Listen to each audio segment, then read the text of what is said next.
దోమలకు సంబంధించిన larva, dengue larva అంటారు దీన్ని. ఇది అడల్ట్ అవుతుంది.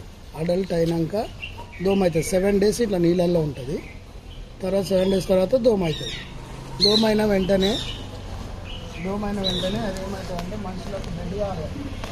అది మనిషి దగ్గర డెంగ్యూ ఫీవర్ అయినట్టు ఇలా సిమ్టమ్స్ తీస్తాయి. తీసి ఇంకొకరికి పంపిస్తుంది. అట్లా మొత్తం స్ప్రెడ్ అవుతున్నారు. అంటే మనం ఒక దోమలు చంపితే 150 దోమలు చంపుతాం.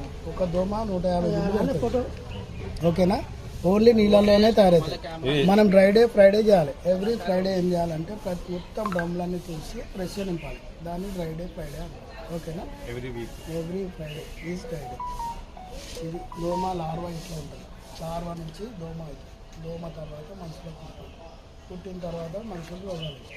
ఆ ప్లేట్లెట్స్ మొత్తం డౌన్ ఉంటుంది. ఇది మొత్తం 3 lakhs ప్లేట్లెట్స్ ఉంటాయి. ఇది ఎప్పుడైతే 30,000 పడుతుంది. ముక్కులకి ఓకేనా. ఫ్రైడే ఒక ప్రోగ్రామ్ పెట్టుకోవాలి. Right done.